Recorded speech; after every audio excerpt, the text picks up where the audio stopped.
Hey! You are listening to the Grumpy Guy BJJ Podcast. Welcome to the Grumpy Guy BJJ Podcast with James Wilson and Rob Eickhoff.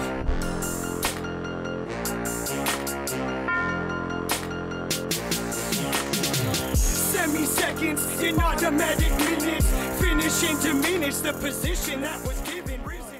Good. All right. Boom. So it. Here we are. So producer Rob, what episode are we on? 33, I believe. 33. Number 33 of the Grumpy Guy BJJ Podcast. 33 weeks. I know, man. That's crazy. It's been a fun journey so far. So anyways, we got another random subject podcast on tap. So Hope everybody's enjoying these. yeah. I haven't heard any complaints. No, I haven't heard any complaints, but Not that I really listen. we try to listen. I try. We try. We do. We care about you guys. We love you guys. Kind of. We do. We do. If no one was listening, we wouldn't be doing it. No. So, yeah, no, we appreciate everybody who listens. So, anyway, so we are wrapping up another afternoon of training. And, yeah, I've been working on our lapel guard after Bruno showed us a few things at the seminar last weekend. Definitely some stuff that I took to, so it was hilarious.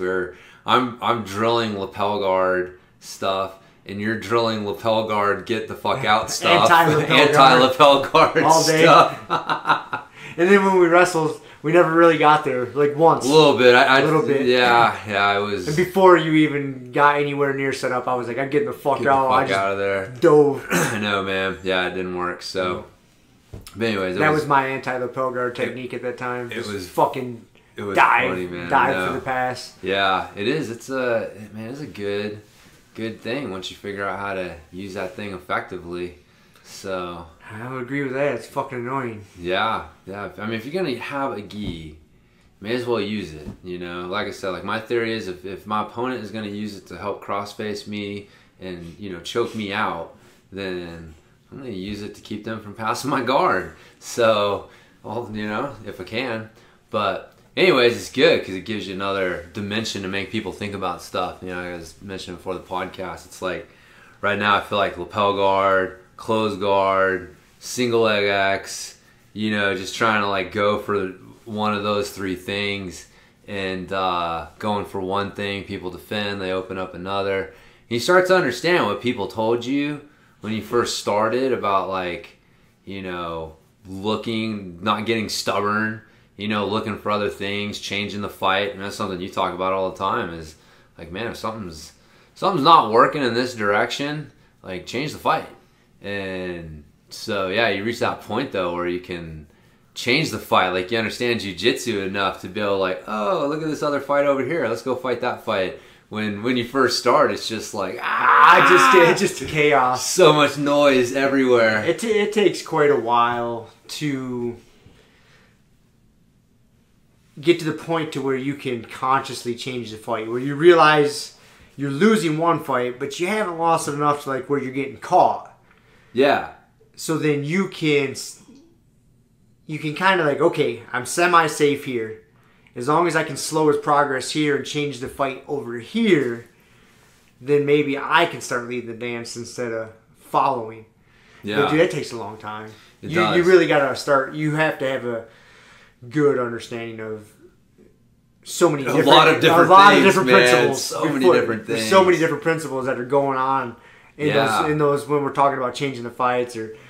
Yeah, it takes a while, man. Yeah, and what's interesting is you're seeing less, not more. Like that's the thing that's like really hard for. It's less noisy. Yeah, you've distilled the input down to what you need. Yep, and you know exactly where start to learn where the fights are and what do I need to focus on and things like that. Whereas at first it's just like it's just all noise. You don't know what the fuck to focus on. So, anyways, it's fun. It's fun when you get new stuff that you can integrate into the game and make people think about other stuff. It's good too.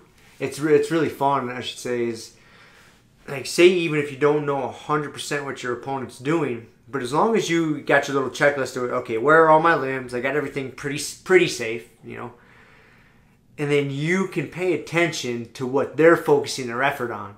Yeah. Like, okay, they're trying to isolate this. They're trying to get my weight here. And so if you just keep yourself safe and pay attention to what they're fighting for, then you're like, oh, okay, I understand what he's trying to do, so then I can do this. But until you can slow the fucking chaos down enough to get to that point, it's...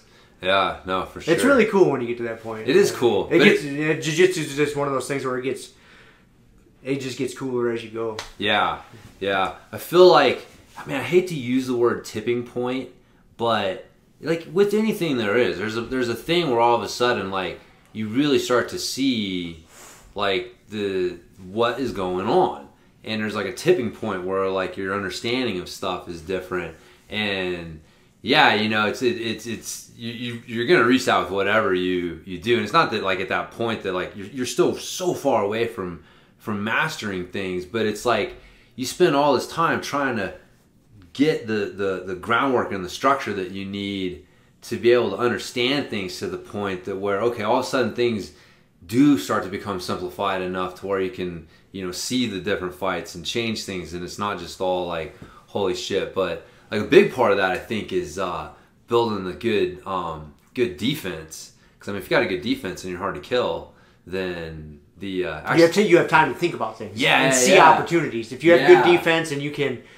like you say, be hard to kill, it gives you time to think about shit. Yeah. There's a quote here. Actually, this book Angela gave me, Mastering the 21 Immutable Principles of Brazilian Jiu-Jitsu, which is an interesting title, which is a take on a marketing book, the 22 Immutable Laws of Marketing or something like that. But anyways, there was a quote in here from Sun Tzu. I kind of like that he uses...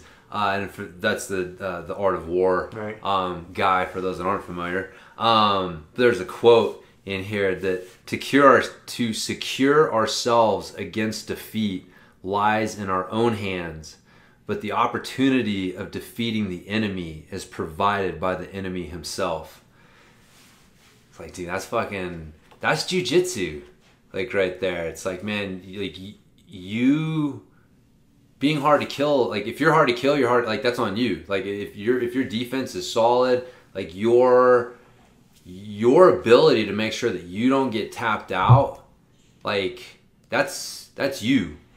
And you know, when you fuck up, like your opponent forces you to do something that you're not supposed to do, and he capitalizes on that, right? But if you got really solid defense and the opponent starts to get frustrated or whatever, and it's like they open up their own demise. They open up the road to their own demise. So if you can just have a good defense and be patient, then a lot of times fucking people are going to beat themselves, you know? And I guess really, I mean, that's what like jiu-jitsu is supposed to be about. It's like, man, you survive, you cook the opponent, they make the mistake, you capitalize, and then boom, go for it. But I just, I don't know, I thought it was a good quote. I've thought about that a couple times since I read that when rolling, because there's times when you get frustrated when you're on defense, you know, and it's like you got to figure out like, okay, what opportunities are they presenting? Like me trying to force an opportunity can get me into trouble. And I'm frustrated. It's like, dude, I'm so fucking sick of sitting here in S-mount with Rob rubbing his goddamn fucking elbow on my face. You know, like trying to get me to turn my face to set up this armor. I'm so sick of being here. And, you know, sometimes it's like, you know, I want to just do stupid shit or whatever to fucking try and force the action.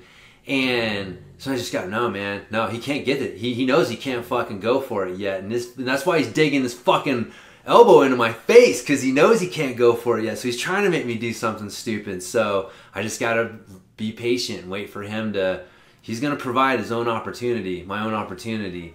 And so, anyways, I don't know. It's just, it's fun, man. Jiu-jitsu's so fun. That's it's fun. it, because that's, as you get better, that's what a lot of your time is doing, is making your opponent, you know, being that step or two or three ahead to where they make the exact mistake you're looking for to capitalize on. That's what it is a lot of times. And sometimes they make a mistake. You're like, oh, I wasn't expecting them to make that mistake. And you have to be, conscious enough of the situation to capitalize on that. But, that's what it is. That's a lot of times what a good crossface is. A good old Teddy Roosevelt knee in the eye socket. It is to make them so uncomfortable that they have to do something stupid or just fucking deal with it. Yeah. And you just have to make them so uncomfortable to where the stupid choice is a better choice. Yep. Yeah. Yeah, that's yeah. It's you forget about that. Like, we had a new guy come in today, and that last round I wrestled with him.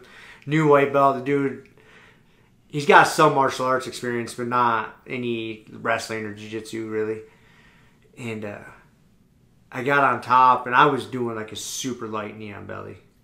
Like, I smashed most of our chicks harder with knee on belly than I was doing this. Like, I didn't even really consider a knee on belly. I was just kind of controlling his hip a little bit because he's a new guy flopping around like a fucking fish, And he tapped.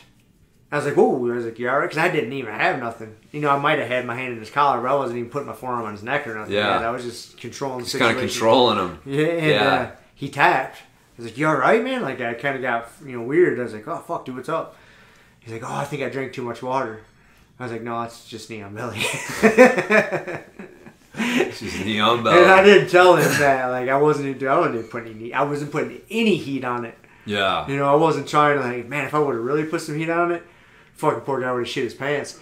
Yeah, and then he tapped to side control pressure a little bit later. Then he tapped to mount pressure. Like, just I was kind of hipping down a little bit.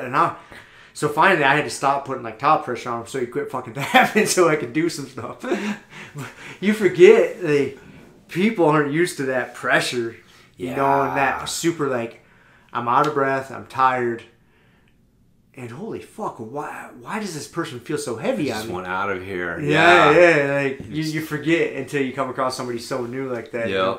So I had to, I was going easy, but I had to dial it back. Yeah. Like, not just with pressure wise.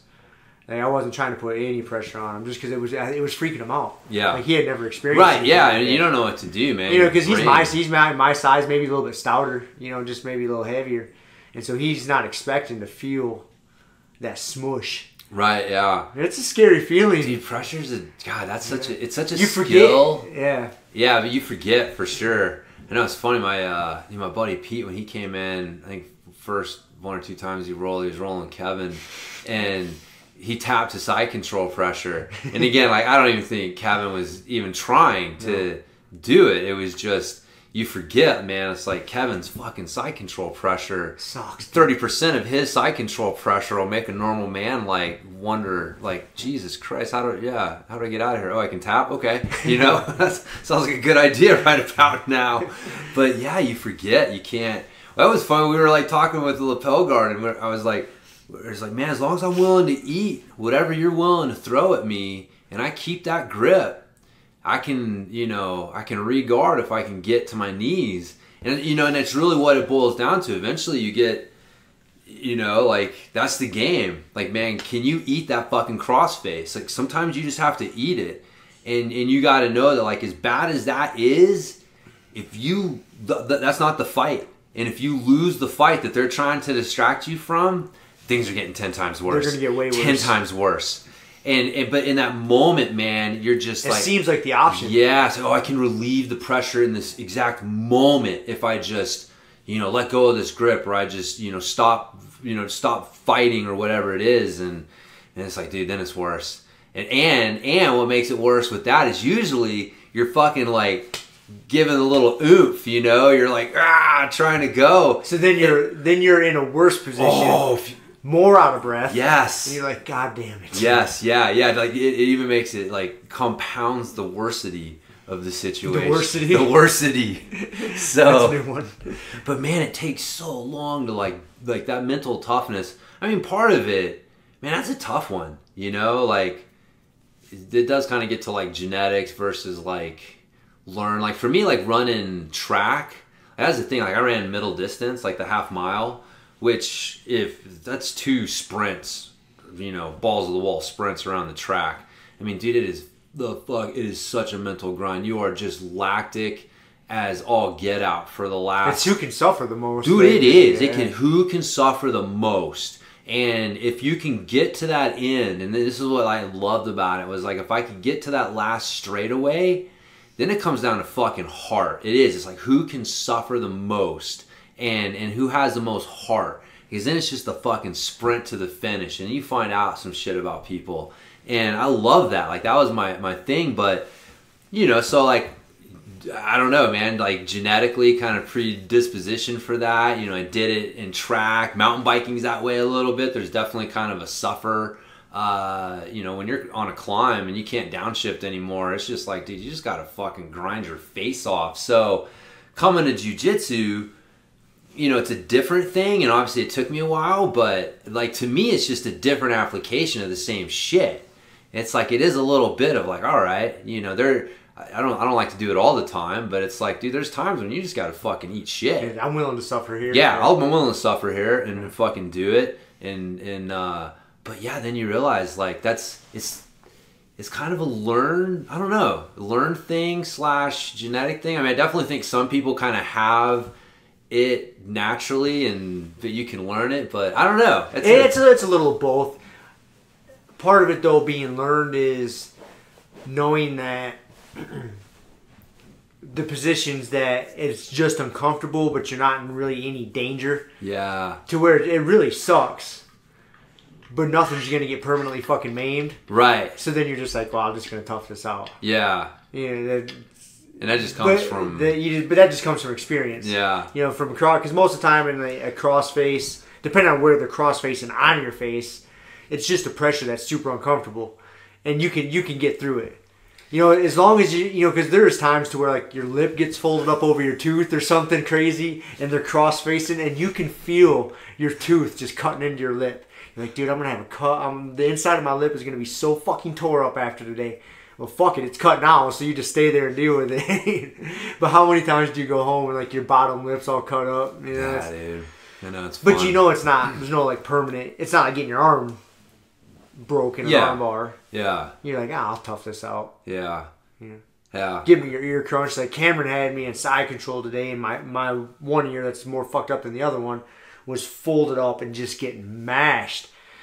And I was like, it didn't hurt, but I was like, this can't be good for my ear. It was happening, but I was like, well, I'm not giving up position. I was like, I'll take the fucked up ear. I was like, I'm not going to get into a worse position just because I think, oh, my ear's getting fucked up. I'm just going to deal with it. Yeah. But I know it wasn't doing it any justice. That's funny, man. I don't know, dude. It's interesting. I think there's something to that knowledge of like knowing you're safe, but I don't know. I think there's just something. Well, it's not for everybody too. Yeah. It is part of genetics because that's why. So jiu-jitsu's not for everybody. That's why it's not for everybody. It's not. You know, like the stupid fucking Gracie Baja logo that they say, you know, jiu-jitsu for everyone. Hey man, I hate to tell you, jiu-jitsu's not for everyone. No. And you'll find out. Not like real jiu-jitsu. Not if you're gonna fucking slap hands and roll and fucking figure some shit out on the mat. Yeah. Because I've seen that like celebrity jiu-jitsu. You've seen that like I guess I forget who it is. Somebody's got like a celebrity jiu-jitsu course, and so it's probably like Henry Gracie and his brother. I can't remember, but like it literally is like, but it's not rolling. There's no, you're not live. You know, it's very controlled. You're learning the techniques, and it's very controlled. But there's no rolling. There's no like, you know, real positional sparring. And obviously, when you're dealing with someone who, if they show up the next day to a movie set where they're making $20 million with a black eye, it's not fucking good.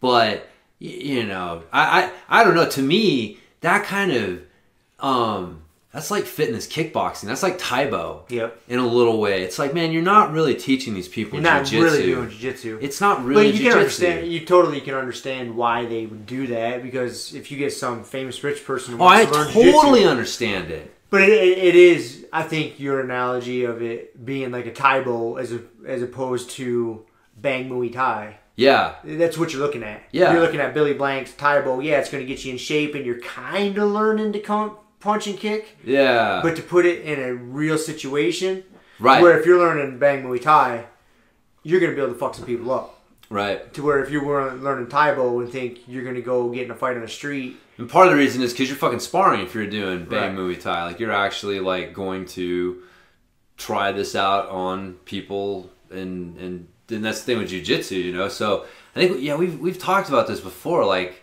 which is funny. I don't know if you remember, is part of our predictions, I think, episode, and I was talking about like jiu-jitsu becoming more popular, but kind of in like a watered down like fitness sense, and that the celebrity involvement is going to be one of those things that's going to like drive it. You know, more people are going to say like, oh, this celebrity's into jiu-jitsu, I want to get into jiu-jitsu. And then you find out that like, you know, they're not actually, you know, the jiu-jitsu that they're doing, they're not actually rolling and doing all this hard stuff, you know. And so like, how long until there's another fucking school that's like teaching the same thing, like learn jiu-jitsu the same way that fucking so-and-so celebrities doing it, right? You know, yeah. I can see it being a funny thing, though.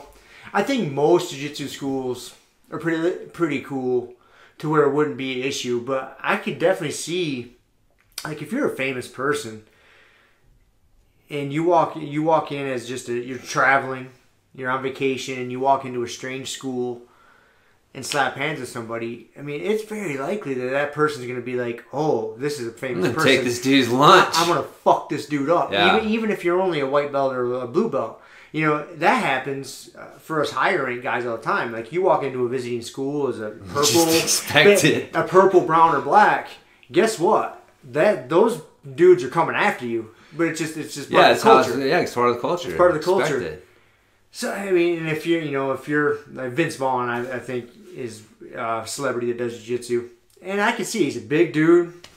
I could see some meatheads out there like, oh, wanting to fuck you up if you're that famous and that rich of a person, so they can go tell posting on Instagram, I tapped out Vince Vaughn. I fucked up Vince Vaughn. You know, like, so it's kind of a fucked up thing to where. No, I totally understand it, but then again, though, are you really doing these people a service by telling them that you're teaching them jiu-jitsu? You know what I mean? Or do you tell them like, look, you're a famous actor. You can't learn jiu-jitsu. You know why? Because to learn jiu-jitsu, it's the same reason that you can't learn to be a fucking race car driver. Because to learn to be a race car driver, you have to race fucking cars, and it's dangerous. And they're not going to let you do it, and you don't want to do it. So guess what? Like, you're not doing it. You're not going to be a race car driver, like compete, you know what I mean? So you can still, we'll teach you how to drive a car and blah, blah, blah. But like, to call yourself a race car driver, you need a race. You'd be in a race, and that's fucking stupid. You're not going to do that. So I think that it's like Krav Maga, right? Like, right. If they were going to learn some sort of like watered down version of Krav Maga, are they really going to say like, you're learning Krav Maga? It's like, no, man. If you're going to fucking like, you I don't know. I think that there's an application process. So because to me, because I remember people saying this about Taibo, it was that it's dangerous because if you put in someone's head that they're learning kickboxing and then they get put in a situation where they should be fucking very submissive and just, you know, but in the back of their mind they're like, I know some fucking Taibo, I can fucking fight this guy off. You know what I mean? But same thing with like one of these celebrities who's like learning jiu-jitsu but has never rolled, and they get into a situation where it's like, man, you know, there's that moment where they're like, man, I don't need to run. Like, I know what the fuck I'm doing. And then they realize real quickly, like, oh, wait a minute. Like, there's a whole different world when, like, adrenaline and, you know, all this shit. So, but again, celebrities probably got fucking armed guards around them, so they'll never be put in that situation. Yeah, that problem right there, though, not the armed guard situation, the false self-confidence, that manifests itself in so many different ways in the martial arts world. You know, perfect example is, you know, talking about the new guy that came and trained with us today. He trained at another martial arts school here in town. And it's one of these martial arts schools that the head guy, you know, if you go to their website, he's got this fucking bio that's a page long. Like, he's trained with this guy. He's a black belt in this art, a black belt in this art, a black belt in this art. He's been on this movie set. He's trained with the blah, blah, blah. It just, like, he's a good talker. He's got a fucking great looking resume. And he's just teaching people all this fucking bullshit. It's not applicable in the real world. Yeah. And a perfect example of that, when I got done doing it, and I was going super easy on this new guy today. And he tapped from fucking side control and knee on belly and no pressure. And he says to me, he's like, yeah, they didn't train like this over there. You know, I mean, those were his exact words. And I told him that because I knew this guy. I told him that months ago when he started going to this other school. I was like, you know, that's cool. You might get in shape over there. You might learn some stuff. But if you want to learn applicable stuff, you need to come train with us. Because I'm not going to bullshit. I'm not going to sit here and bullshit you, tell you who I've trained with or what. None of that matters. No, none of that matters, dude. No. Like, just come train and we'll slap hands and we'll sort this out. Like, that's it. Simple as that. Like, I never told them, like, when I got my black belt, how long I've been training. Nothing, dude. I was like, just fucking come train, man. Yeah. Come sign the waiver and come train. Yeah. That's all I ever tell people. Because I'll show up to work, black eyes or something. And I guess there's a couple guys I work with that do some sort of fucking martial arts. And I remember one time I came in with a fucking shiner, and one of the other drivers says, "Oh, you should go train with him, man. I guess this guy over here is a black belt and something. He's really good." And that dude was there. I was like, "Dude, I'll train with him anytime. Come to our doors are open." I was like, "We got a super easy waiver right on our iPad as soon as you come in the door. All you got to do is fucking sign your name on that thing, and I will train with you all day long." I was like, "Come on in, man." I was like, "There's no bullshit." No. That's what's so great about jiu-jitsu. And so many other martial arts, they give people that bullshit false self-confidence because it's so structured. It's like, I'm going to throw this punch and you're going to do this move. I'm going to throw this punch, you're going to do this move. And you never trying to do the move on someone who's trying to kill you as much as you're trying to kill them.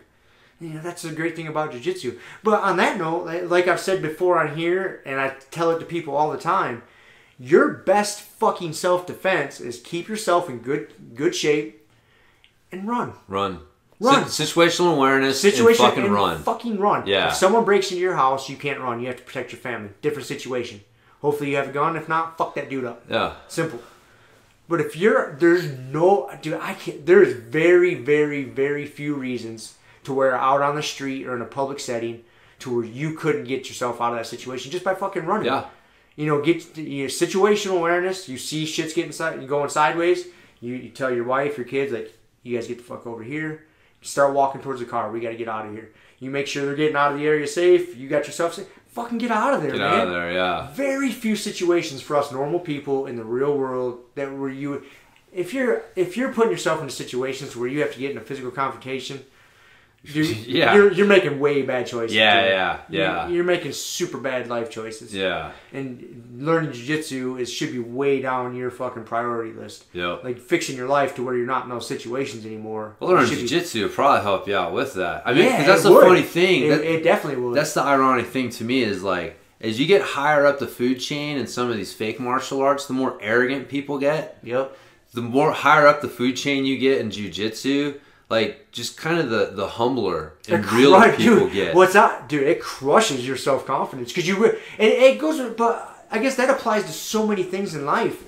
The more you learn about something, the more you realize you don't know dick. Right. Especially if you learn it the right way. Yeah, if you learn it the right way. becoming humble. Yeah, the more, even with like fitness stuff, like how long have you been coaching people? And I've been doing fitness shit for so long, but the more I dig into it and read and get out there and I do stuff, the more I realize, like, fuck, I don't know anything. Like, there's so many different avenues and specialties, and like, I don't know fucking anything. Same thing with fighting and self-defense. Like, I've been doing jiu-jitsu and martial arts for so many years of my life. If anything, it fucking kills my self-confidence because I realize there are some real assassins out there. Right. That's all it teaches me is like, oh man, like, I know a little bit, but there's some people out there that know a lot. Right. But see, the thing is like you learning, that's where the humbleness comes in, is like you recognize that. So like the odds of you upsetting one of those people is like so much smaller than like somebody's got this inflated fucking sense of self-confidence and, somebody, bumps into him, some unassuming little dude bumps into him and, he's like, oh, I'm a fucking rainbow belt and fucking, karate or whatever, and and who's this? Mouths off a little bit, and then you find out like, dude, that little fucker's a killer, and it's man, it's funny, but that's what I like about jiu-jitsu. I mean, I've said it a bunch of times, like it's just one of the few just things that I've been around where really pretty consistently, the higher up you get and the more successful people get, really just kind of they're humble and they're fucking real, because like the struggle to get to that point, you realize you know, like GSP was saying, you know, just because you won and, you know, you have the belt doesn't mean you're the baddest man on the planet, right? Like, just because you won the last tournament or you won the last super fight, it does not mean that you're the baddest man on the planet. It just means that you were better in that moment in time that against that particular person and that, you know, whatever. And it's like there's somebody else out there who in a different time, different place would have had your number. And with jiu-jitsu, like, man, you do it long enough and that reality just becomes stamped into your head to the point that you're just like, you know, it's the whole thing like with fate, right? Like when you're the hammer, you're laughing because you know at any point it's going to turn around. You're going to be the nail. And when you're the nail, you just got to laugh because, well, that's all you can do. And, you know, at some point it'll turn around. Like if you keep putting in hard work and you keep being a good problem solver, like eventually things will turn around again. But that's what fucking makes jiu-jitsu so awesome, man. Makes it so great. Makes it such a great fucking sport. There's so many lessons that are just wrapped up in that. I don't know. Yep. Yeah, it's good. So, but anyway, so this book here, the 21 Immutable Principles, it was pretty interesting. Who wrote it? I don't know. How the fuck do you say that dude's name? Paulo. Oh, I don't. My Portuguese is not good. No. I apologize. Gilobo. Okay, I'll let you slaughter it. I'll let the black belt slaughter it. Gilabello. I have no idea. Guillobel. Yeah. Sure. It was interesting. I think, it was kind of funny. It got me thinking, though, right? So Angela got it, and she was, gave it to me to check out. And he uses a lot of analogies. Some of them are a little stretched out and tired. I think he was stretching a little bit to get 21 immutable principles going. But there was some decent stuff in here, just some, talking about some things. But I don't know, it's interesting. It just got me thinking again, like how lucky we are. We take it for granted. Like we look at a book like this and it's like, that's kind of cool. It's like we got fucking Kevin and we got you. We got like guys who can show us a lot of this stuff. But then you forget that, like, or you realize, like, there's people out there that don't have a school around them. Like they're having to drive and they don't, they're just starting jiu-jitsu and maybe they're at a school where they're learning from a blue belt or a purple belt or something like that. It's just like some dudes with some mats in a gym, like in Telluride. Those guys, like, they're like pumped. If they get a purple belt coming through town, they're like, yeah, man, teach us something. And so, it's there is a place for this stuff, and it's for people in those situations. But to me, it just made me appreciate that we have such a good we take it for school. Granted because it's not, like you say, just the town 70 miles from us in Montrose. Yeah. We have the one group of guys at the highest rank there, the dude at the blue belt. And then for some reason or another, there's like three in a small little town. There's three separate groups of guys that like jiu-jitsu, but they all don't train together due to whatever fucking reason, and we won't even get into it. And they don't have what we have here. That's why they drive down here and train with us. Yeah. Yep. And I've talked about it time and time again. When I moved here, I didn't have it. I didn't have a coach or school. I had to drive. It still takes place. Yeah, it's not in a lot of small towns across America. That's still a situation. Yeah. There's a lot of guys that love it or want and just getting into it, and they might be white belts or blue belts, and they got some mats in their garage, and they're in there figuring it out. Yeah. It's easier to find schools nowadays. For sure, but it still happens, man. Dude. It still happens. I know you live in a big, city like like San Diego or LA or fucking that guy. Denver. Look how many schools are in Denver. Yeah, or that guy Andy that was visiting from Austin last week. He was telling me it's like, dude, there's just schools everywhere. There's just so many schools in Austin, and and so you forget when you're in these areas where you're like, I can choose what school I want to go to. I got like 3 different schools within 15 minutes of my house kind of thing. And then you look at, dude, it's funny. We were talking about Mike's Garage, the old 8th Street gym. Somehow that got brought up when Tim was talking to somebody about it. But like, I remember like, because I took my first jiu-jitsu class in that place, but that was what the jiu-jitsu gym in town was literally a fucking garage with some wrestling mats. Behind some dude's house, and like blue belts for the most part, like teaching fucking people who are still borrowing a gi to I don't even know what, man. Like shrimp down the mat and Well, that's when I moved here. I was a 2-stripe blue belt, and I rolled with a guy who owned that place who said he was a jiu-jitsu black belt. And after rolling with him once, he's like, "Hey, you want to teach jiu-jitsu here?" yeah. I remember I was like, "Dude, I don't know if I should be teaching." You know, back home, I was getting my ass fucking whipped by everybody at the gym. And I went and called my coach. I was like, "Hey, dude, this is a situation. Like, this guy asked me to teach it." So I remember asking him, like, "Hey, should I be teaching?" He's like, "Yeah, you know enough." You know enough. And he's like, "Don't be fucking pulling shit up on YouTube and thinking you're a new master. You know, like, just stick with the basics. Stick with what you know. Yeah. Stick with what you know." But I remember calling him and asking him, like, "Hey, dude, is it right for me to be teaching? I don't feel comfortable doing this." Yeah, that's interesting. I mean, just to think where jiu-jitsu in this town has come in the last, less than 10 years, So, and then to think, that's, there's a lot of towns There's still a lot of towns like that. I mean, that's how we got Adam, because he was in Delta. Dude, there's no jiu-jitsu at all in Delta, which is a town like, That's 45 like minutes. 50 miles away. 50 miles away from here. But it's a decent-sized town. It's not like, you there's don't blink and miss it. It's like a decent-sized town. There's no jiu-jitsu There's there. no jiu-jitsu there. And that's how we ended up getting him, because he was working at the hospital there and staying out there. And he's like, well, fuck, there's no jiu-jitsu here. So he like comes out and, fucking likes us enough to end up moving to Fruita here eventually. At least that's the rumor.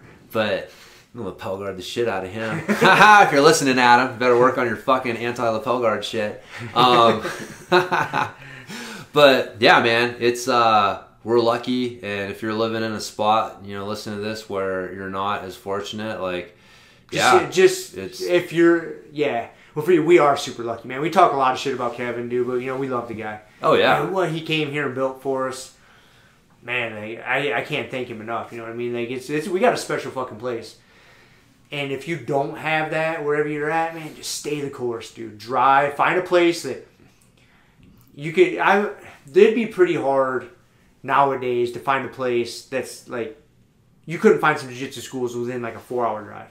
But just kind of set that bar, radius on it. 250 from your house, 250 miles in a radius. Yeah. I'm pretty sure you could find a pretty legit jiu-jitsu school. Said most people. Unless you're in the middle of fucking Alaska. Right. There's going to be spots for There's sure. going to be spots. But 250 mile radius. Just like there's spots where you're going to find 100 schools within 50 miles, you're Right. going to find a few people who'll be the opposite. Very few. But stay the course, man. Like, just keep training. It's going to get frustrating, dude. You're going to get burnt out because you don't think you should be teaching. You don't feel like you're progressing because you don't have a coach. But you just have to stick to it, man. Just stick to the basics. Find a school.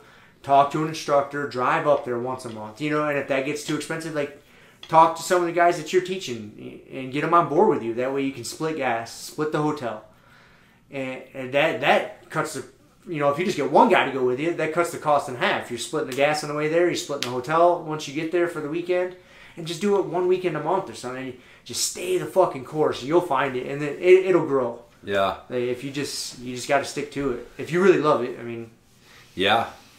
Yeah. I'm sure if you're listening to us and you're living out in the sticks in that situation, like you've probably been bit by the bug. Yep. Because you're seeking out more information. So you went to your Apple Podcast app and searched jiu-jitsu and we popped up. And next thing you know, you're fucking listening to us. Yeah, man. It's possible. It'll work. You're going to get frustrated. No, man, that's part of the journey. That's part of the fucking beauty of it. Is just that process. Because you got to remember, there is no fucking end result. There's no top of the mountain. As with anything in life, you always think you're gonna get to this level and be happy. You're gonna buy this and be happy. You're gonna get to the no, man. It's the fucking process. Yeah. Trust the process. Enjoy the process, and that's it. And so it may be a shitty fucking process. But fucking just stick to that process, man. Yeah, man. Yeah, no, I agree. Yeah, for sure. I mean, you lived it, so you're a good example. And I got fucking discouraged, man. It sucked. But I love jiu-jitsu enough to I'd go through the suck. Yep. I'd eat that crossface. That's right. Life's trying to crossface. Life was crossfacing me, man. And I was like, fuck this. Yep. My view of the crossface, because as you get older, your nose and your ears are the two things that always grow. That's why you see old people with big-ass noses and big-ass ears, because they just grow. It's the only thing on our body that continually grows until the day you die. But cauliflower ear and cauliflower nose / broken noses, I think they would probably slow that growth process down. That's my side. That's my bro science. Probably. I don't know. I would have to assume. Yeah, I'd have to assume. So that's my theory, man. Eat that fucking crossface. Yeah. It'll slow your nose from growing. It'll make you more beautiful. Make you more beautiful. In the long run. I know it's hard to On believe. a long enough timeline, we all become the most beautiful person. Well, see, that I am. You know, I was telling somebody about this the other day. I'm playing the long game, man. That's why I'm trying to be so healthy. Is because generally women live longer than guys because we're stupid, right?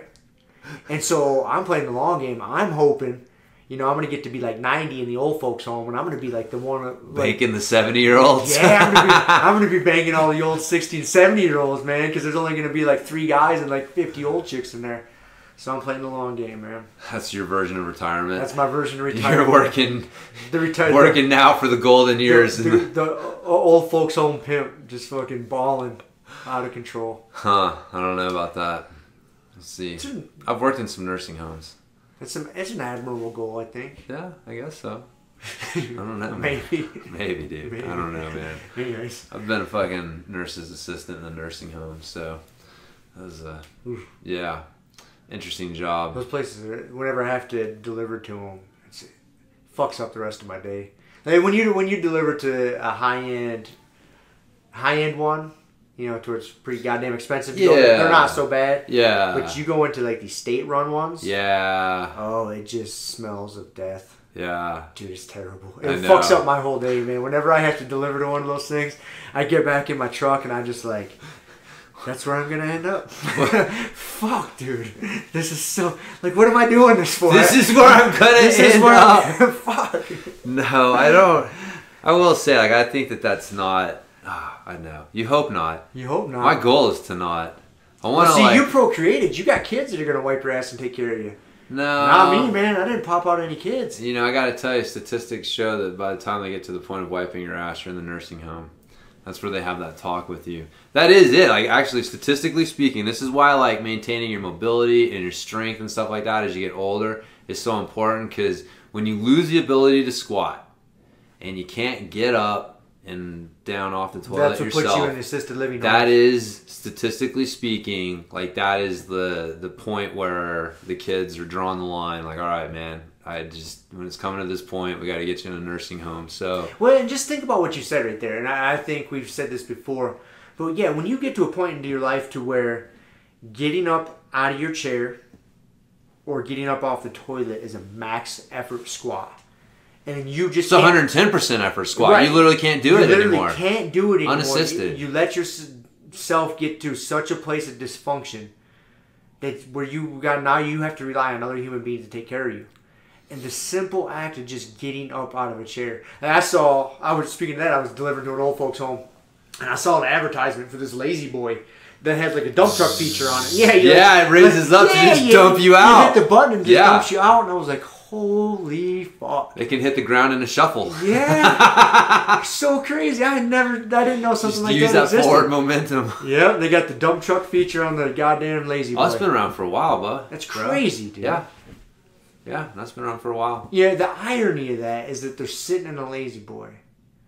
You know, if they just would have spent their life with no furniture, getting up and off the ground, yeah, they wouldn't need the dump truck lazy boy. Yeah, you don't really see that. Like, again, you look at cultures that age better than we do, and the whole nursing home thing is not a thing so much. Not as big of a deal. So, yeah, that's not the point. I think it's not just to live long; it's to like live long and, you know, function well while you're doing it that's the key. Is the key. Keeping your function up. Yeah. And that's just the hard thing is, like, dude, we bitch all the time about, like, dude, 20-year-old self fucked me up. You know, I'm paying it all the time for stupid shit that 20-year-old me did. But we figured it out, you know, at least by late 30s, early 40s, and started on a more sustainable road with the mobility and the strength and things like that.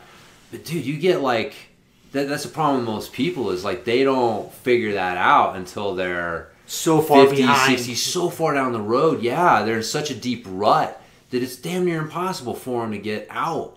And it's like, dude, I see that, and it's like I don't know what to say. You know what I mean? Because you hate to like just write people off and be like, you're fucked. But the reality is like, you're not fucked, but you are starting from a significant disadvantage. Everybody has the capacity in them to unfuck themselves, but the reality is that the way that people see the world, because that's the thing. I remember like that was one of my big takeaways from the Jordan Peterson book was like, your choices are not just choices; they're a reflection of how you see the world. How you see the world reflects what choices you see and which ones are open to you, right? So like the example he was using was like telling the truth, or at least not lying. Like not lying isn't just a choice. It's how you see the world. Like you and I see the world in a way where lying just isn't an option. Like I know it's an option. I can't do it. It's not a viable option. Like I can't do it. But that someone who can lie, they don't see the world the same way that we do. It's not that they saw the same choices in the same way and we decided A and they decided B. We literally saw A and B as different things than that person does. And so, how you see the world, it's a reflection. Like the decisions that you make from day to day are ultimately a reflection of how you see the world. So the way that you see the world that allows you to go through the McDonald's drive-thru and order a fucking double Big Mac and a giant Coke, like, you know what I mean? Like, we're like, what the fuck's wrong with those people? But they literally see the world differently. I know it's there. I know I drive by there and the option to pull in there and do it too. But like, the way that I see the world doesn't allow me to do it. It's just a fucking impossibility. It's an impossibility. It's a possibility. Not even an option. So the thing is like, for people to change, it's not that they need to make better decisions. They literally have to change the way they see the world. Man. Once they change how they see the world, those decisions become self-evident. How do you get somebody? That's the fucking bitch of it. When you're 50, 60 years old, man, the way that you see the world is so entrenched that for you to move the needle on that takes a Herculean effort that the vast majority of people out there just are not fucking capable of. You know what I think? But I think there's a shift going on.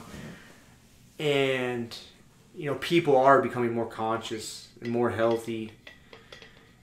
And a lot of it, one is access to information, via the internet. But not a lot of people aren't going to go out and research articles. So like if they're interested in something, they're like, okay, I want to get healthy.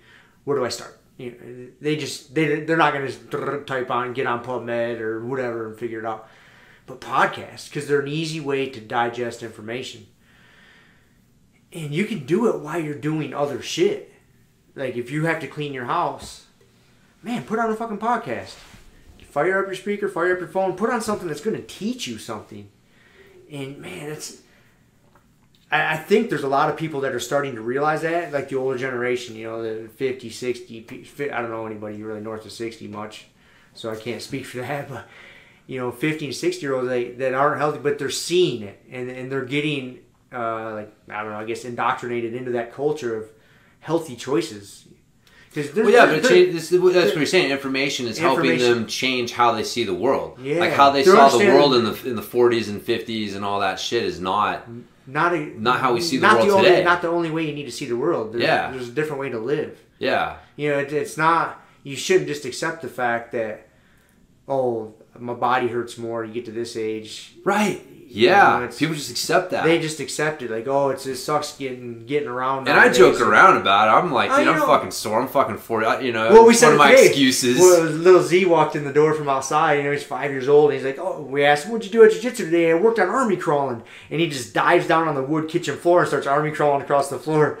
And you said, like, well, must be nice to be 5. Yeah. Because you and I army crawling across the wood floor is not going to do our elbows or knees any good. Yeah. And he's just thunk on all 4 limbs. So there's a reality to it. There's a reality, but you don't have to accept it, man. No, you don't have to accept it. It's not a foregone conclusion. No, man. Dude, I've read, again, man, that Plutarch book. Like, there's motherfuckers like Julius Caesar didn't become Julius Caesar until he was my age. Like, he was like, doing shit, but he didn't go to Gaul and fucking kick the shit out of the Gauls and then in the famous fucking campaign there and get all the renown and then become Julius Caesar that we know today until he was in his 40s. Because there's like a famous story about him reading the history of Alexander, because Alexander died by the time he was in his early 30s, right? The dude fucking conquered most of the known world with his dad's army and shit. But you know what I mean? Just fucking, here's the keys to this kick-ass army. Go fuck some shit up. Go fuck some shit up. But he had fucking conquered the world, and by his, by 30s, early 30s. And Caesar, fucking his friends came in and he was crying and was like, what the fuck am I doing with my life? Like, this guy had conquered everything, and I'm sitting here in my early 40s and, in debt and like all these fucking problems still. And, some of the fucking like famous kings of Sparta didn't even come to the throne until they were in their early 40s. I told you the fucking story about the silver shields. They were all in their 60s. Fucking, and kicking ass. The whole legion of soldiers that have been fighting forever and in their 60s. And it's like, and you trying to wrap your mind around that when you're at Walmart looking at the fucking massive humanity around you, and you're like, dude, but people think of like, dude, you hit your 40s and 50s and it's like, it's time to slow down, brother. It's time to start taking it easy. Like, things are breaking down. It's like, that is not the way. That is not the attitude. Dude, I get it. I just got it the other day at work, and no exaggeration. About once a week, there's 2 questions I get about once a week that crack me up. The first one is, where the fuck are you from? Because I talk kind of funny. I get that one a lot. That's beside the point. I just wanted to share that. The other one I get is, what do you do? And it takes me, like, when I first got asked this question a couple times, it took a minute for it to, like, what are you talking about? Because people look at me, and you can tell I'm slightly physical. I do some physical shit. My ears are fucked up. I'm not frumpy and overweight. And so I'd get talking to people. And I had, for example, just the other day, I had this guy ask me, he's like, well, what do you do? I was like, what do you mean, what do I do? He's like, you work out, or he's like, are you a CrossFit guy? What do you do? Yeah, I get that, dude. And I'm like, I told him, I was like, oh, I do jiu-jitsu, and explained to him. He's like, oh, really? He's like, yeah, you keep yourself in pretty good shape, huh? I was like, yeah, I still compete. I do this, that. And he's like, how old are you? I was like, oh, I'm 39. He's like, holy fuck. And this dude was early 30s, and he, looked like shit. Yeah. He's going to work every day, going home, sitting on his fucking ass and not doing a goddamn thing. I'm like, well, dude, it doesn't come easy. Like, man, my alarm's set every morning at fucking 5:30. I'm up. Whether I worked a fucking 10-hour day or 15-hour day before, it doesn't matter. I'm up. I'm stretching. I'm working out. I'm eating right. I'm tracking everything. Like, every fucking day. It's not easy, but it's a choice you have to make. Because we're not getting any younger. No. And you just, if you want it, you just have to do it. Yeah. But yeah, we're the anomaly. And just because we look like we're physically active. We're not fucking Ronnie Coleman's or, anybody. We don't look special in my eyes. We're just physically active people. But funny, like, most people look at us, it's and enough to where I get that question. Yeah. Like, no exaggeration, man, because I deal with the public. I deal with different people every fucking day. And I get the question, man, no exaggeration, once a week. Like, what do you do? What do you do to stay in shape, man? Yeah, what do you do? And what's funny is a lot of times, because everybody always asks the question, like, what do you do to work out? You lifting weights? And I was like, and honestly, I tell them, I'm like, listen, man, that's not even the right question to ask, because they'll be asking me that while they're sucking on a diet fucking Coke. Right. And I'm like, you're asking the wrong question, not to be an asshole, but you should be asking, what am I eating? Because you're making the wrong choice right fucking there. Because it doesn't matter what you do, right, when you're stuffing fucking Swiss cake rolls in your pie hole and drinking soda. It doesn't matter. That's not, you don't want to, it's not the question. You can, if you're eating a decent diet and nutrition, you can pick any physical activity. It's going to do you justice, man. You don't have to be a competitive athlete. Yeah. Find something you enjoy. If it's just going for walks, start there, man. Like, just start moving more. Start moving more. Make good food choices and simple shit, dude. Go for walks. Yeah, I think that's the whole like, what do you do thing is. You don't have to be a fucking superstar athlete. I think that's what a lot of people get wrapped in their mind too, is they see someone that's in really good shape and that they set the bar for themselves so high, and so then they start out on some nutrition or fitness plan, and it's not sustainable. Yeah, it's not sustainable. It's not sustainable. They go from not working out at all to where I'm gonna fucking work out every day before work, fucking 5 days a week. On Saturday and Sunday, I'm gonna do this or that. Like, no, man. Yeah. Just go for a fucking walk. I mean, simple as like get yourself if you're starting from scratch, man, you don't do anything. Get yourself a goddamn little Fitbit and fucking track your steps. Just start there. Like, park a little farther away at work. Don't ride the fucking elevator. When you have to go somewhere, take the fucking stairs.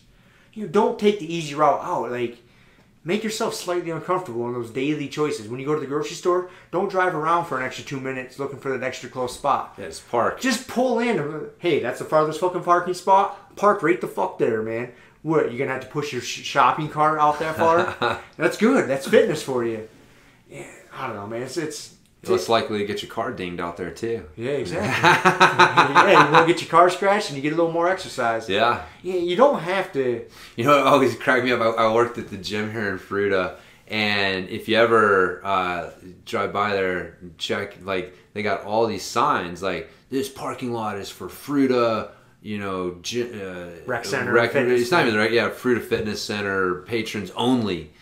And the irony of it, right? Of like, wait a minute, these people are coming here to work out, and you guys are threatening to tow anyone who makes one of these people park, like, not even down the block, right? Because like Fruita's such a small town, it's not like parking's that tight. Like, they just have to park on the street instead of like in the parking lot directly in front of the door, you know? I had one dude, I was working there when I first moved here, and this weaselly little dude, man, I remember he walked in and he was so pissed off that he had to park around the corner and on the side street. And because the, who was it, man? It's the people who fucking collect eyeglasses for kids. I forget what organization it is. I know what you're talking about. But they had, you know, their meeting house, whatever, was next door, and they were having some, like, you know, pancake fundraising breakfast. These fucking people collect eyeglasses for underprivileged, like, kids, right? And this dude's pissed off that these people had parked in their parking lot and it made him have to park on the street and walk in here. I was like, I'm looking at this guy and I'm like, dude, there is something so broken with this system right now. He is upset about having to walk to come in here to get on a treadmill. And you know what I mean? The irony is that. The irony of it. So ridiculous. And then later, this is the same guy who came up and he was pissed off because they'd made a little women's area, and in the women's area they had the inner and outer thigh machine. And he'd come up to the desk, and at first I thought he was joking. He was like, I have my whole routine, and you guys have the inner, outer thigh machine in the women's room, and I can't go in there. And I thought he was kind of like fucking half joking. And then I realized he was serious. And I'm like, come on, brother. Inner and outer thigh machine. I'm looking at this dude. He weighs like $115 soaking wet, right? It's like, dude, you need to do some deadlifts. How much you just squat and deadlift? So I was telling him, I was like, hey man, I understand. I was like, but actually, if you do like lunges and single leg exercises, it actually gets those muscles, those adductors and abductors that you're trying to work with that inner and outer thigh machine, and it actually will activate them more and do more for them in a more functional way. And so I'm trying to like give them like a real alternative. And this little motherfucker just wanted to be mad, and he wanted to complain to somebody, and he was pissed off about the inner and outer thigh machine. And I literally, dude, I had an epiphany right there. I was like, I ain't taking this shit. And I walked out and I quit. That was the straw that broke the back, huh? That was it. I was like, I'm not working in commercial gyms anymore. Because before that, I'd managed a commercial gym in Texas. And that's where you realize these commercial gyms, like it's not about fitness, no, right? Because again, you're selling more contracts than people you could service, and because you're betting on them not coming in. A huge percentage of them not coming in, which is ridiculous. And when you're there, especially when you're staff, you're not there. People don't look at you there as like there to help them. You're there to serve them. And you get treated that way, right? So, when I'm a trainer, a coach, I'm there to help people, and people are. That's why I got into fitness, was because like I like working with people and them being like, dude, I'm so excited to see you. The workout was fun, the results are great. They're real grateful and they're happy for what I'm trying to do for them. And then, but you work in a commercial gym, especially as like the staff, And I used to joke with people. I was like, you know, when you're the manager, you're really the official shit catcher. Like, that's your real title. Because whenever someone's upset, what do they say? Let me talk to your manager. Exactly, dude. I figured that one out pretty quick. I was like, I was never coming out to talk to people who were happy. Oh, no. It was always someone who was pissed off over something stupid. Like, I think the weight should be in this corner over here. Well, why do you have them going from left to right this way and then from left to right back? It should make, because when I'm doing my supersets and I got to walk all the way back down to the other rack to start over, it's fucking ridiculous. You know what I mean? Stupid shit, man. Why'd you guys move the coffee pot? It's like, are you fucking kidding me? People love to complain. We're here to get fit, man. We're here to work out. Like, you guys are like focused on the wrong shit when you're here. You know what I mean? And yeah, and then that weaselly little dude was just the straw that broke the camel's back for me. I'm looking at this guy and I'm like, why am I? This is not what I can't. Yeah. So I walked out. I passed the owner on my way out. I was like, dude, I'm done. I can't take this shit anymore. I was like, peace. And he was just looking at me like, what the fuck is wrong with this? Like, what is he talking about? I just walked out and... That's like you're falling down. Remember that movie? Oh, yeah. Falling Down? Dude, I love that movie. That's a good fucking movie. And anybody hasn't watched that, man. We talk about The Matrix all the time, Fight Club. Falling Down is another Dude, good that's one. another one. That was a rough movie, man. Yeah. Really rough movie. Like, it was such a... You did not know who to root for in that movie sometimes. That's a good one, dude. That's a good one, man. That one really blurred the lines. I haven't even thought about that in a long time until I pictured you in like a button-up short sleeve t-shirt and a tie, pissed off. That's it. That's it. I'm getting the fuck out of here. You walk out with a briefcase and a baseball bat. That was it. Yeah, dude. That was it. I walked out with that, and haven't worked in a commercial gym since. I got fucking hired on by Patrick at Core Elements. Oh yeah. To work there. I remember that. Then they turned into a CrossFit gym, and I opened up my own gym, the Athletes Training Zone, and then we turned into Elite Training Systems and Elite Fitness Systems, and then Empower Fitness. Gone through a few. You're trying to like figure out the different iterations. Well, see, when we first opened up, I wanted to do athletic. Like, 'cause I'm a strength coach by trade. I train athletes. That's how I got into strength training. Like in high school, you know, trying to put some muscle on was definitely the main goal. But it had this weird side effect of making me faster in track.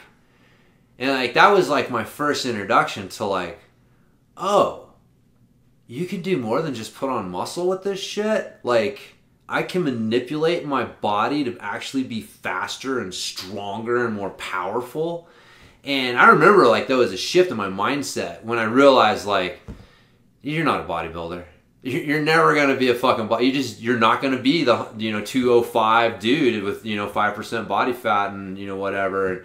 So I was like, that's it. I'm just going to train to be an athlete. I just want to get strong and powerful. And so, but that was like my whole, mindset, kind of introduction to that was like, yeah, seeing what it did for my track. And then just led me down this whole road. It was funny, man. I realized one day, like, man, my obsession with this shit is not normal. Maybe I should see if I can make a living out of this. I'm slinging blender, smoothies at Blenders in the Grass in Santa Barbara. I'm like, what the fuck am I doing with my life? Like, maybe I should figure something out. So, talked my dad into loaning me the money to get certified. What cert did you get first? Was it ISSA, International Sports Sciences Association? And the only reason I did it, because I was, again, going back in the Wayback Machine. So, we had Muscle and Fitness, Flex, Iron Man, all those really bullshit magazines. And they were all like, no, we just take, Mega Mass 2000. Oh, yeah. Drugs? What do you mean drugs? We drug test, stupid shit. And then there was this magazine that came out, Muscle Media 2000. You remember them? Oh. Dude, they were the original whistleblowers. They came out and this guy, Bill Phillips, was just straight up like, no, they're all on steroids. They're all, and here's what you want to do. So he was the guy that got like Mike Mincer, was writing for him. Dan Duchesne, who's like one of the fucking like madmen of the back in the day. And anyways, but yeah, that fucking magazine had like, they were like the first, Paul Check Oh yeah. Yep. They first started printing his stuff on stability ball training and stuff like that. Oh, Poliquin, Charles Poliquin. Yeah. That was their boy. That was their golden boy. Charles Poliquin Really? was originally wrote for Muscle Media 2000. Really? And it was called The Question of Strength. He's a really well-known gymnastics coach, right? Doesn't he strength train a lot of gymnastics? Man, he strength trains a lot of athletes in a lot of sports. Does he is a fucking uber successful. Like Yeah. he's Paul Checkian. Like Yeah. he's so smart that he's almost like not socialized properly in some respects. For some reason, man, why did I associated him with like the gymnastics world? No, but I mean, he probably trained gymnastics with sprinters, bobsledders. He really liked a lot of winter sports. He helped put the Canadian winter sports. But he was the first guy. Dude, so much shit, man, we take for granted these days. The tempo training. 4-1-4, like lower it to a count of 4, pause, raise to a count of 4. They first started writing about that in Muscle Media 2000.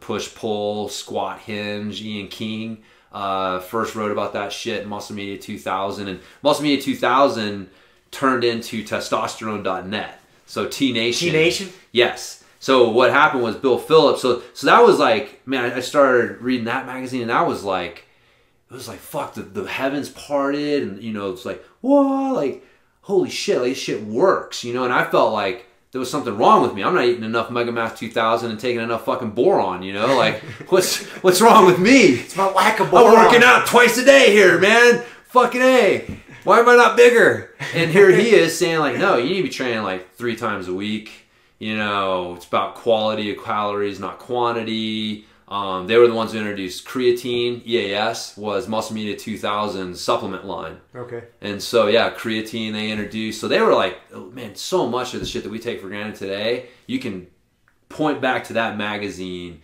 And it was T.C. Luoma was the brains behind it. Like Bill Phillips had the money and he was kind of the pitch man, the hype man for it. But T.C. Luoma was the brains and the guy who was out there like finding these hidden gems and these guys who... were writing about what really worked, especially in the athletic world. And then Bill Phillips lost his mind and started that whole Body for Life thing. That was him? That was him. Bill Phillips was Body for Life. Like Bill Phillips figured that he could make more money off of soccer moms than he could off of the hardcore bodybuilders that made him. Like we made him. I still say we, man. There was a point in time where like you really felt like you were part of something bigger, and like Bill Phillips was our leader. He was the first guy that like called bullshit, and he'd given us creatine. He introduced us to Mike Mincer and Charles Poliquin and Charles Staley, and that's how I ended up going to ISSA was because Charles Staley wrote for them. Charles Staley's real famous now for escalating density training, where you're like set a clock for like 10 minutes and you see how many reps of so you do like, deadlifts and chin-ups and you alternate back and forth and how many reps can you get in 10 minutes. And then the next time you train, you see if you can get a few more reps. So it's not like sets and reps, it's total amount of work in a given period of time. And the more work you do in the same amount of time, the denser that time period was, the more work you're doing per minute or per second, however you want to break it down. And so that's another way to look at it improving. In the CrossFit world, they call that MAMRAP. Yeah. As many rounds as possible, or as many reps as possible. In a certain amount of time, yeah. They set a timer. It's basically escalating density training, which my boy Tudor Bompa in that thick-ass periodization book back there originally wrote about way back in the day. But he developed like a kind of systematized training system around it. And he actually did some work. Charles Staley wrote a book on martial arts training. He actually did some strength training with the Gracies. I think he worked with Hoist or something like back in the day. Yeah, back in like UFC 2, 3, like those days. But anyways, so he had mentioned that he worked for the International Sports Sciences Association or just some offhanded comment in one of his articles. So I was like, man, that's the only reference to a certification course I've ever seen in this magazine. That's what I'm going with right there. And so, yeah, I went with ISSA to get certified. And, yeah, dude, it was fucking, took the test, and they happen to be in Santa Barbara. It's one of those things, right? Like, what are the odds of that? ISSA's headquarters just happened to be in the same town that I was in. So when I had questions on stuff, I would go in and ask them. So I got to meet Charles and meet Joe, the guy that worked there, and everybody, and get to know them personally. And then I did really well on the test, and they had come in to be an intern. And so I worked for them, and then they ended up hiring me on as like a full-time tech support person. So for like 2 years, my job was to learn fucking everything there was, because I had to be able to answer any question that came in, or at least like point people in the direction of where they could look to find the answer. So that was my job, sitting in there answering phone calls from people who were taking the test, which was pretty interesting. So it's an interesting path. I didn't know that whole story. Yeah. Then I got fired from that place. Believe it or For not. what? So I made a comment about. I remember that. That's right, dude. I made a comment about there was a cover of what was it? I don't know, one of the other muscle magazines, but it was a very it's a dude barely dressed, and I just made a comment that the guy, the editor in chief, if there was any doubt that he was gay before, then this solved it. It was just a joke, right? You can't really say that shit in the workplace. And so anyways, it was taken wrong. You were right about that. That was probably about the time frame where you were probably one of the first few people to get fired for something like that. Yeah. You know, if you would have gone 5 years earlier and said something like that, everybody would have been like, ha ha ha. Yeah. But then time goes on, you can't say that shit. They wanted me out of there anyways, because I had said, man, I had really made enemy of the sell stuff, because they would sell the certification to people who had no business buying it. And then they would sell them courses that, hey, you're supposed to have like a couple courses prerequisite, but then they would sell it to them anyways, because their job is to make money. And my job, I felt, was to try to protect the integrity of the certification, which didn't fucking necessarily add up. And yeah, dude, I was, and then there was the problem that I would have of being a smartass with people who were really stupid. Because you would get some fucking winners, bro, calling in, man. Some real Mensa fucking applicants. And, in my early 20s, I just had a tough time not being a smartass. I had a tough time suffering what I felt to be stupid people. I still do. I've just done better at hiding it. But, dude, my boss would say, dude, I get complaints all the time about the fucking surfer-sounding dude who's, like, rude to people. The surfer-sounding dude who's rude to people. I'm like, oh, man. So I tried, but it just wasn't. It wasn't meant to be. And then I made that comment. I wish I would have known a 20-year-old James, 22-year-old James. I would just say shit, man. I would just say shit. And because I didn't, again, like the whole gay thing, like I used to be a model, right? And when you're a fashion model, like in Milan and Miami Beach, you're hanging out with a lot of gay people. I just don't even fucking think about it. I don't have any problem with it. Dude, I don't care what your deal is. I don't care. To the point, like, I don't think about making a comment about it, because it really means nothing to me. I didn't say it in a disparaging way. I said it in a way that was like, and I still think it's like, dude, if one of my gay friends was there, he would have fucking laughed and been like, yeah, or whatever. But yeah, it's like, oh, you can't say that. And it's like, okay, well, again, another career path decision for me to stop working for people.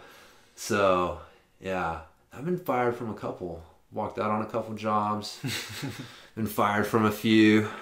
So anyways, I know it's hard to believe. No, it's not. Not at all. Not at all. So, but yeah, man. So that's there's my story. I got certified. Then after I got fired, I moved to LA. Or no, not LA. I moved to San Diego and worked at an LA Fitness, which was another shit show.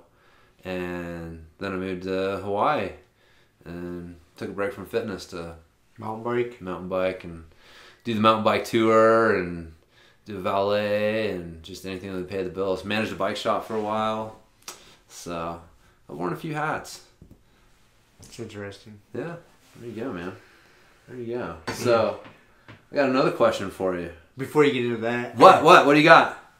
We fucked up. Oh no. We went and bought paddle boards there last weekend. Yeah. We should have bought the Elon Musk flamethrower. Did you see he made flamethrowers? Tesla made flamethrowers. They were only $500 a piece. He only made like 1,000 of them. I'm trying to wrap my mind around. Yeah, dude. Why? Why? Because he can. because it bucked the system. You could make flamethrowers, and it did. They were fucking awesome. I think they got delivered to people last week. It was a big deal, because there was only 1,000 of them. And they had some big unveiling of them. They were fucking cool looking, man. If you're bored, just Google Elon Musk flamethrower. And you got a bunch of people with videos and posted. But of course, people bought them for $500 and they're turning around and selling them on eBay for thousands. Oh, yeah. It's the Tesla flamethrower. But he straight up made a flamethrower, dude. It's fucking badass. Like backpack? It's not a backpack. Gun? It's just gun. A handheld gun? It's a gun. It looks kind of like, it's long like a rifle would be. And I don't know exactly where you attach the gas can or whatever, but yeah, dude, it shoots a fucking flame out there a long ways, dude. It is so bad. It was only $500, man. I'm trying to wrap my mind around motivation, liability. I don't know, man. I don't know. Dude, I'm telling you, first time one of those things shows up in a school shooting, it's pretty badass, dude. It is pretty badass. I wish I would have been I might have spent $500 on a fucking Elon Musk flamethrower. Did it have to do background checks on people? I don't know. Dude, I didn't look into it. There's got to be some people out there that you do not want to have a flamethrower in their hands. Yeah, I agree. I mean, I'm sure there was probably the same thing buying the firearms. I'm sure they probably had to do some sort of background check. I would hope. They got rules about those things in the Geneva Convention. You know what I mean? Those things are so fucking bad. But I don't know if this is a commercial grade, war grade one, how far it shoots. I don't know the specifications. All I know is that Tesla made a flamethrower. It shoots 5 feet, and someone gets within 5 feet of me. Do you think they give a shit? It's badass, dude. It's fucking super sweet. Oh my god! I know. I'm glad it's there. So am I. I'm just my mind is. What's the purpose of that? What was the motivation? This guy's sending fucking cars to the Mars. He's building tunnels under LA. He's building a Hyperloop. He's doing all kinds of shit. He's just like, fuck it. Let's make some flamethrowers, man. He knows something we don't. He's found the Chud people. Remember that old fucking... Because he's digging holes under all these cities, He's building their tunnels. Yep. So he's found he's preparing us. Yeah. And when you get to Mars, you're going to need some flamethrowers to deal with whatever the fuck's up there. Yep. And you don't want to be hauling around tanks, so get a little handheld device. So... He's looking ahead for us, he's man. Ahead. I bet you it's got something to do with digging the tunnels under fucking LA, shooting cars all over at warp speed. He found something down there. To me, Swiss cheesing the ground under a fucking city that's in a state that has earthquakes just does not sound. Again, I'm sure he's thinking ahead of me on this. I agree. But it's fucking Elon Musk, man. I'm not going to doubt him. Dude, in 100 years, when LA is falling into the ocean, and we are, just having a civil war with flamethrowers everywhere, and we look back, and we're like, what the fuck was that guy thinking? But... anyway. It's not going to matter, man. Once 3D printers are a real normal thing, and everybody has them, everybody's just going to be printing their own fucking flamethrowers and guns and shit. Yeah. They're not going to be able to control that. Huh. That's coming. Wow, could you 3D print a flamethrower? Fuck yeah.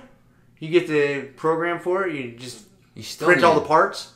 Print the parts, put it together, you're up and running, man. Huh. Maybe. Oh yeah, I'm sure you could. Okay. I'm sure you could. But I don't know, I just wanted to share. All right. We missed the boat on the fucking Tesla flamethrower. I know, man. I should have sold some more K2D3 quicker. Yeah. We could have turned our profits into a flamethrower. Grumpy Guy flamethrower. Step Brothers. Slap a sticker on that fucker. Yeah. That would have been badass, dude. Hey, man, what do you want to spend our money on? Flamethrower. Yeah. Fuck yeah. Thinking the same thing. All right. Let's do it. How fucking pumped would Z be? Oh, God. We got a flamethrower. Oh, man. You would think he had died and gone to heaven, dude. Dude, all right. You got me thinking. I mean, I'm glad it's there. Don't get me wrong. I'm pumped on it. My mind is automatically like, what the fuck did he just unleash onto the public? He's got a bigger plan. Yeah. Again, that's like me with being a gym manager. You look at managing a gym like managing a prison, because people dude. People do weird shit when they get around other people in close spaces. So I'd call it general pop. Hey, people would be like, oh, what about this new piece of fitness equipment? And I would have to think all right, if we put this out there in general population, what's going to happen? What is the worst way that somebody could fuck themselves up with this thing? And so my mindset just automatically is you're looking around, you see a wire across the floor, you're automatically like, okay, somebody control. You get trained to think about that way. So I still do that sometimes. Like I automatically start thinking like, okay, worst case scenarios.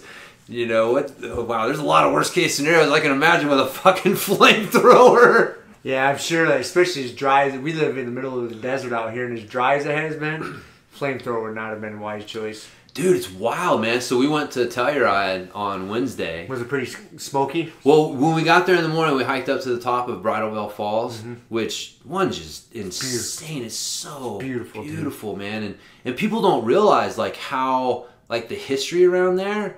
That Tesla had a power plant in that area. Like Telluride was one of the first cities in the country to get like street lights and get electricity. And so like that whole, Bridalveil Falls and that, there's a house fucking perched on the edge of this cliff. It's a almost 400-foot waterfall, like 360 some odd feet.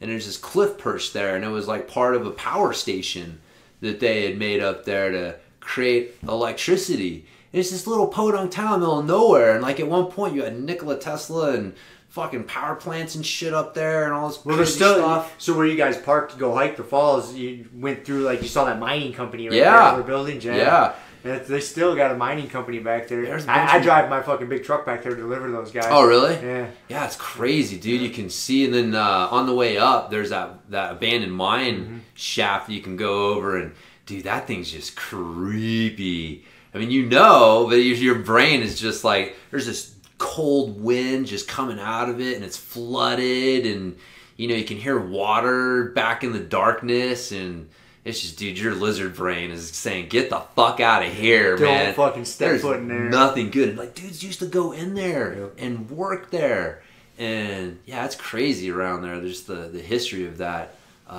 little town.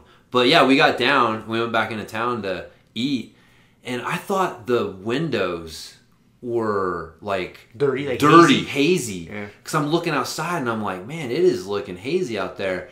And we were in there eating for like, and then shooting the shit with some people, and we were there for like maybe an hour and a half or so. And by the time we got back outside, you couldn't see the falls at the end of the valley anymore. Like you could barely make out the end of the valley. It was so smoky. Yeah. And then we were driving home, and we got to Ridgeway, and we looked down to Uray, and it was like, holy shit, you couldn't see down that way at all. It was so smoky. And it's crazy, man. There was one day last week, I think it was Monday or something, the wind had shifted just right from that Durango fire and blew all the smoke into Telluride Valley, Uray. And I was up there working all day long. Dude, like, by the end of the day, man, my throat was sore. Just because I was just breathing that smoke in. I'm up there fucking pushing freight around and carrying stuff. You see like ash falling out. Yeah, like I'm 9,000 feet in elevation, huffing and puffing, working and breathing in that smoke all day long. And by the time I got back to like Montrose, where was some fresh air, I was like, God damn it, man! Finally, like all day long I was breathing that shit in. Dude, it's wild, man. So yeah, the people that I was visiting that lived there in Telluride, they said they were at a town hall meeting, and the fire marshal was there, and he basically said, like, man, it's not a matter of if, it's when. Like, we haven't had a fire in this valley in like 7 years, and like this is the year, and so you guys just need to have your fucking go bag ready and to be go, ready to go. Because like last time a fire hit here, he said it moved like fucking 7 miles in 3 hours or something like that. Like those things will move. And it's so dry up there right now. Yeah, yep. And it's like, dude, I was like talking, all of a sudden I started thinking, I was like, I'm kind of a little nervous being here in this little, it's a fucking box canyon. There's only one way in and out. One way in and out. Well, again, it's like, and then if, it's like, what the fuck, if that fire comes hits in the wrong place and whatever, it's like, what, are we just going to go over Bridalveil Falls? I mean, you can go over that pass. I can just see this fucking mass exodus of people just trying to make their way out of that valley. There's 3 ways out. There's not really a fourth way out. There's 3 ways out. Over Bridalveil Falls, Lizard-Headed Pass, or back through the canyon. Yep. But either way, if shit hit the fan and everybody's trying to get the fuck out of town as fast as possible, it's going to create hysteria, and it's going to create fucking traffic jam. Oh, I know. And then you're stuck. Yeah. You're stuck. And now you're just praying that fire doesn't make it down. And you could legitimately get to the point to like, fuck, we got to leave the car here. Yeah. Start fucking hoofing it. And where are we going? Hope we can outrun the fucking fire. Hope you can outrun the fire. Maybe get down by the river so you can get under the fucking river or something, That's what I was thinking. Like, dude, I honestly, my play would be like, heading up over the falls. Yep. Like, I'd go that way. Because, I mean, way less fucking timber. It's like, you know, you got water up there. Yeah. Fire has a tougher time going up than it does coming down into the valley. You Like, get fucked up fast, dude. yeah, dude. But again, you think, like, Mother Nature doesn't give a shit. Nope. How's that porta potty video I sent you? Crazy, dude. Where was that at? It was in Denver. Was that in Denver? Yeah. That was from those winds, man. These winds we've been having this spring. Like, I hate to sound like the old man who can't remember anything. Is always like, oh, I never remember it being like this. But, like, dude, I do not remember it being, the winds being this bad. Consistently, we've had a lot of windy man. Days, right? I mean, it's been wild. I mean, you know, if it's only blowing like 15, 20 miles an hour, we've gotten to the point where it's like, oh, that's not that bad. It's breezy. It's breezy. I know. There's like gusts coming through here at like 50 plus miles an hour, like aggressive. And then, yeah, that video, if you guys, it's fucking hilarious. If you haven't seen it yet, Google porta potty flying. And it's literally this gust of air catches this porta potty and blasts it up into the air. Way up in the air. When you see it's so windy that some of the people there, you know, they had little kids that they just hit the ground and sheltered their little kid. Yeah. They just straight up like covered up the little kid, laid on top of them. Well, that way, tent started coming apart. In case anything started coming down, they were protecting the kid, and that kid wasn't getting blown away. Like, dude, it was wild, crazy. Man. Yeah. Yeah, it's just wind. It's just air moving very quickly. Very quickly. But man, yeah, blew that one up in the air, and then the other one took off fucking too. Took off and blew up, and then the tent ripped apart. Yeah, it was like, yeah, people were just grabbing their kids and diving down. It was like a fucking war zone, man. Can you imagine that? And then you're feeling water hit you, and you're like, that's porta potty water. God damn it, getting rained on. Oh, yeah, that was the other thing. They all porta potty water. Air. Oh, yeah. Yeah. Oh, yes, they did. We saw those two people that hid by the little shelter that the porta potties were in, and then that second one came back and fucking hit it and blew up, and like, man, I'm pretty sure they got sprayed. Oh, it's so gross. They went running. Oh, God. Oh, man. Gnarly. It's so gross. Anyways, Mother Nature. Mother Nature. She'll get you. But yeah, don't ever fucking think you can win with Mother Nature. No, man. She will find a way to fucking whoop your ass. Yeah. She ain't even trying. Not even trying. She just don't care. You're not concerned of hers. Nope, not at all. Not at all. So, all right, I got a jiu-jitsu question for you. Cool. Hopefully I have an answer. Did you see the High Rollers tournament? Yeah. I saw that. I did. What? Any thoughts? Any? And again, for those that don't know, it's so it was a tournament. It was a pound of weed was the prize, and then they had to smoke. They had to smoke. They had to smoke. Yeah, they had to join. So you had to smoke with your opponent. With your opponent. Yeah, smoking off a joint before you rolled, and that was the unique rule set that they had going. And so, but anyways, I thought it was kind of interestingly entertaining. It's funny. I don't really have an opinion on it either way. I think it's funny. And that's really about it. That's about it. I know. There's nothing. I don't think it's good for the sport. I don't think it's bad for the sport. It's just, it is what it is. Yeah. You know, weed is part of the jiu-jitsu culture. Yeah. If you don't know that yet, you will eventually. And don't get weirded out by it. I don't have any problem like someone smoking weed and going to train. You know, there's nothing wrong with it. It just is. It's just fucking weed, man. I know. That's the biggest thing about it. It's just weed. Yeah. You know, it's someone getting high before the train. They're not going to come in and go turbo destructo on you and rip your arm off, like if they were drunk or something or on meth. Fucking doing some coke, like coke or something. Yeah. It's just weed. Yeah. It's I don't know. It's funny. It's funny. It was funny. It was a unique, like little thing. Eddie Bravo, and who's the guy who funded it? I forget. I don't remember. I can't remember either. I know Jeff Glover made his last official competition appearance. Oh, was that he retired? He competed, and then he retired like a day or two later. You know, again, I don't know what retirement means exactly, but which is funny because the last one we were just talking like how he was in the original EBIs, and he just kind of hadn't really seen him, but yeah, I guess he's just not competing, focusing on the team. They're at Victory MMA and Fitness. They're in San Diego. So yeah, good for him. He's been around a long ass time, man. Yeah. So yeah, I thought that was funny. I saw that. It was funny. I had a question for you. So did you ever see the ECW? You familiar with them? The wrestling? Pro wrestling? Yeah. They were out of Philadelphia.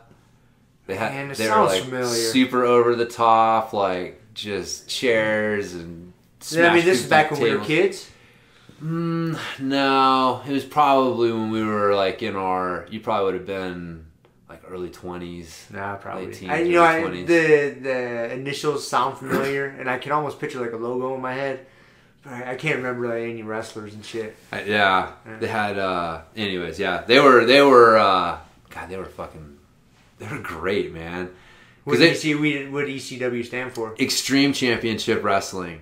And they were out of Philadelphia, man. It was like, so this is like when WWF and I think you had, what was the other one that Turner had?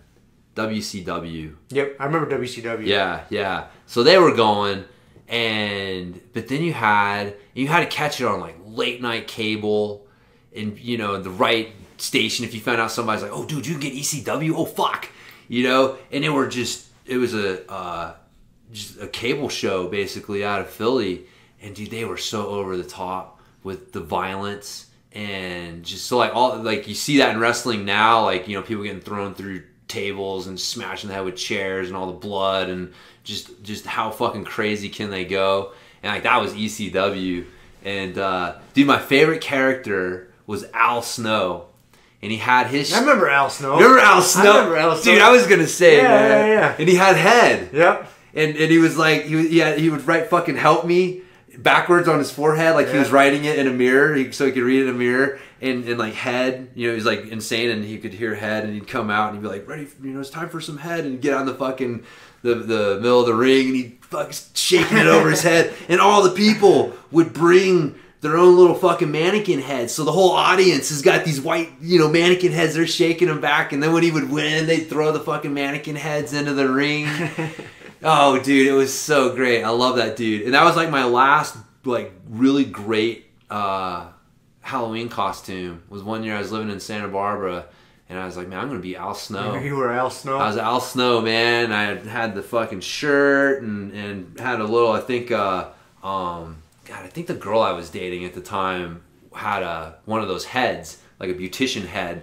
So, like, I took her head and fucking, wrote help me on it and was, walking around and shit. And somebody I remember would cross the street, like, recognized me, like, Al Snow, I was like, it was fucking awesome. So, anyways, I just didn't, being from Michigan, I think that was kind of the area. But you've heard of Al Snow, so I've heard of Al Snow. Obviously ECW kind of seeped into the brain somewhere. I watched when I was a kid. I watched the shit out of WWF. Hulk Hogan, Ultimate Warrior, Andre the Giant, fucking Hacksaw Jim Duggan. When I was real little kid, like Junkyard Dog was one of my favorites. The JYD, dude, he was my favorite, dude. Did you ever watch the cartoon? Oh yeah, yes. Fuck yeah, man. Who was God? I'm picturing the Captain Lou Albano. Captain Lou Albano. Who was the little manager dude who was a little Weasley fucker? Well, you had Jimmy Mouth of the South Heart. He was or the announcer guy, Mean Gene Okerlund was the announcer dude, and you had I think the Mouth of the South. Jimmy Mouth of the South Heart. He had kind of like a mullet, wavy mullet, sunglasses, had a cowboy hat, he had his fucking megaphone. Yeah, that was him. That was Jimmy Mouth of the South Heart. Yeah, yeah, I remember all that. I watched the shit out of it as a kid, but then I got to my teenage years and I was like, I can't do this anymore. Yeah, got out of it. Yeah. As an adult, I never got into it. I got out of it too, and then I got into it. It was pretty good. They had some really good shit going on. Like when WWF, I think it was still WWF, and WCW, when they were really going at each other, like they were fucking competing. It was like 2 hours of Monday Night Raw. And as soon that's like when The Rock became big, right? Yeah, Stone Cold Steve Austin, The Rock. Yeah, man. It was, there was a lot of fucking dudes. But you know, and Hulk Hogan was still kicking around, and, you know, Shawn Michaels, the Heartbreak Kid, and all that shit. Anyways, so I got into it then, but dude, those points, like, you're gonna be like, God damn it, James. Like, I'd watch 2 hours of Monday Night Raw, and as soon as that was over, you had 3 hours of Monday Nitro with WCW, and you 5 hours straight. 5 hours of fucking wrestling, man, and you had to keep up with it because the storylines were like cool as shit, man, and progressing and everything. I could never let myself get into that, man. Even at that age, I wasn't quite on like this personal development path that I'm on yet. I was close. I was like knocking on the door of it, but still, I couldn't fucking get into it, dude. I couldn't sit down and watch TV for 2 hours at a time most of the time, let alone fucking 5. I don't know what my deal was. I just couldn't do it. I couldn't bring myself to do it, man. I have no clue. Even back then. No clue what got me into it, but it was funny. Then I got back out of it. But yeah, The Rock, man. Him and Stone Cold, like, that's what made him. Him and Stone Cold fucking battling it out. See, I got out of watching all that shit by the time The Rock had come around. Like, I don't remember watching really any pro wrestling like when The Rock was big. Yeah. Remember he was Rocky Maivia. I saw him like once or twice coming out in like his Polynesian costume. And then he joined the Nation of Domination, which was like a Black Power outfit with Farouk and some other dudes. But he was a member of the Nation of Domination for a minute. And then, but yeah, you know, it's just funny because, you know, like, it's a business, right? So this guy's coming in, and it's like, as he's, you know, the crowd's reacting to him, and he's showing he can talk, and they start pushing him in different areas, and that's when they push him into a you know, confrontation or thing with Stone Cold Steve Austin. And yeah, those two had some epic shit talking battles, man. Austin 316, I just kicked your ass, all that shit. Oh god. So anyway, I do gotta say, The Rock is one of my favorite action movie characters, dude. Yeah, I love his action movies. He's funny, man. Yeah. He's a good yeah, he does a good character. But speaking of movies, this is a lesson I learned over this week. I want to share with everybody. So I was got home late one night from work, and while I was eating dinner, I needed to relax a little bit, unplug. So I just put on Fight Club, was watching that, and I was just kind of letting it play while I was packing my lunch for the next day and eating. And it was till I got to the point right before I went to bed. What was going on the TV was about the point to where Edward Norton was figuring out that he was also, what's his face, Brad Pitt? Tyler Durden. Yeah, Tyler Durden. You know, he was starting to realize, like, oh fuck, that's me. I'm Tyler Durden. Yeah, so it was about the, you know, that part of the movie. That was about the last thing I saw. I went to bed, whatever. Dude, I woke up, man. Everybody's gonna think I'm a psycho, so please don't think that. I woke up from this dream convinced that I had fucking killed people, and I was gonna have to, and I was determined I wasn't going to prison. Like, I can't fucking go to prison. Like, it's just, I gotta fucking kill myself. And that's what I woke up, like, legitimately, dude, was laying in bed, and I was thinking to myself, like, fuck, did I kill somebody? Is this real? And like, it took, you know, I don't know how long, but no, it was just a dream. But there was like, I don't remember the whole dream. I don't remember what I did to kill people, how many people I killed, but I knew I'd gotten caught, and that was my only alternative. It was like, okay, where can I go to not get extradited? Oh, I can't fucking make it there in time. They're coming for me. Fuck, I had to kill myself. And then I woke up, and then I was thinking to myself, like, Jesus Christ, dude, that is so dark. Lesson learned. You probably shouldn't watch Fight Club right before you go to bed. It seeped into my brain like I had this alter personality, like Tyler Durden or something. I don't know. While you're sleeping, he's fucked me up, dude. Splicing fucking cocks into movie reels. In the movies or something, dude. Yeah. Fucked me up. So I just wanted to share that with the world. I mean, I don't remember many of my dreams, but this one was, dude, straight fucked me up. I was like, dude, that is not good. Dude, that's funny. I've had a few dreams where I've woke up and it took me a second to realize that it was a dream. Yeah. And then there's like this moment of relief. Yeah, exactly, when you're like, dude. Oh, yeah, Jesus dude, Christ. That was it. I woke up, and when I initially woke up, I was still thought that was a situation. I was like, fuck, dude, this is heavy. You know? And then I was like, just like, oh, that sigh of relief. Oh, fuck. Yeah. It was just a dream. Yep. I didn't kill anybody. I can go back to sleep. Yeah. But yeah, there was that moment of relief because I was in it, dude. I was like, ah. That's funny, man. Yeah. Well, interesting. Anyways. What does that say about Rob? we could get into our subject we were in earlier about how much money would it take for you to beat up your mom. How much? All right, we'll propose that question. We were talking about this at the end of jiu-jitsu practice. So basically, I gotta set this up. This is funny. Set the stage. If anyone runs into Rob on the street and you want to see Rob's Grumpy Guy form in full form, just tell him that you feel sorry for CM Punk, or just mention CM Punk. I think, and he'll start. He gets a little grumpy on that. So yeah, because it's fucking retarded. Right, exactly. It's fucking retarded. Fucking retarded. This ass hat. So here we go. Let me paint the picture for everybody.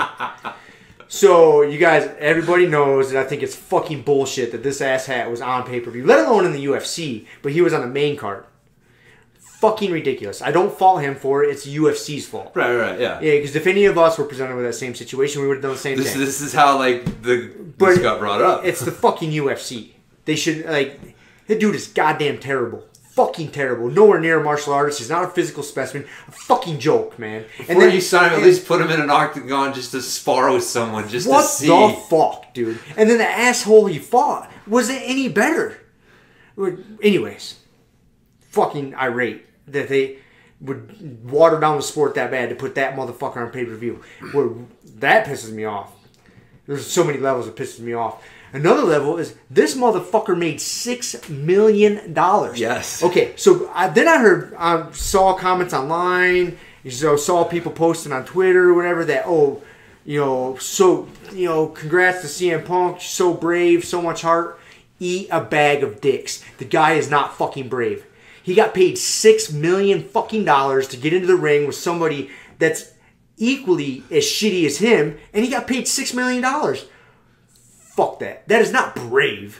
That is not fucking brave at all. And this is what $6 million fucking dollars. I'd fight anybody for fucking $6 million dollars. So this is where the question we went from Brock Lesnar to his. He said he'd fight Brock Lesnar. I would fight Brock fucking Lesnar for $6 million, knowing that it'll shorten my life by 20 years. Whatever. I get $6 million. I agreed with that, and then he threw out, I'd fucking fight my mom for $6 million. I would beat the shit out of my own mom. Mom, I love you if you happen to listen to this. Dad, I know you listen.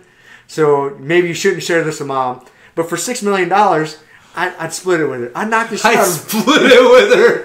shit out of my own mom for $6 million. So for people to say he's brave, just fuck right off, man. That's where this came from. So anyways, on that note. But then it becomes, okay, well, so $6 million, what if we were joking around, just throw this question out there. Some people are like, oh, 50 grand, So what would it take for you to fucking beat up your mom in the octagon, James? You got a price tag on this? Right now at this moment, or just in general? Let's go right now. No, I'm kidding. In general. In general, fuck, man, I don't know. I would have to be enough money to where me and her wouldn't have to worry about money again. I mean, I wouldn't want to beat the fuck out of my mom and then her have to still go to work. What do you think? You're not really. I mean, you know a lot of good jiu-jitsu. You're not really gonna have to beat her up. I guess that's where we're like, all right. How about you can choke her unconscious. You can choke her unconscious. You can choke her unconscious. I guess in my mind, I'm thinking about beating someone up. There's a punch in the face involved. Yeah, if there's a stipulation, let's throw that. There's a stipulation. You got to punch her at least once in the face. At least once. Any more than that is optional. That's optional. So we're gonna find out so much about people.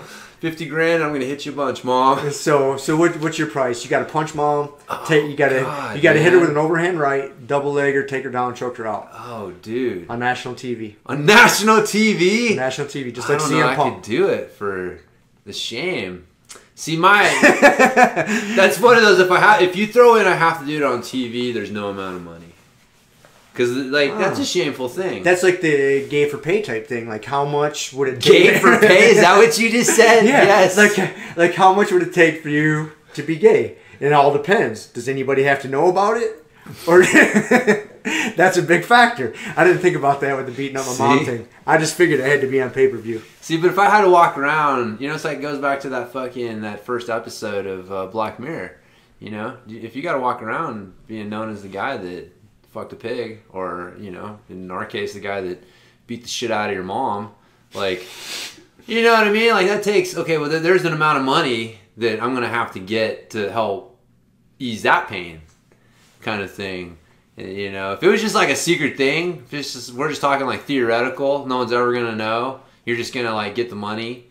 Like, you know, I'd say like $6 million is probably a good number. Split it with them. The government doesn't even know. So right, no taxes. Like you straight up bullshit. You have $6 million to do whatever you wish. $3 million, I'll take $3 million. Yeah, I think that would be a decent number. But if you had to do it on TV, you wouldn't do it, huh? I don't know that I could, man. I don't care if the world knows I fucking beat up my mom for $6 million.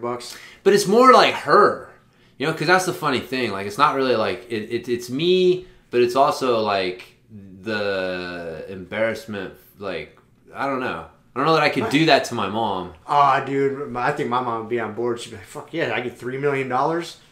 Punch me." I think. I don't know. I'd have to talk to my mom. I'd have to ask my mom that. I kind of want to ask her. Text her real quick. Hey, Mom, how much money? You know what I might do, though, is I'll just wait till my dad listens to this episode next week.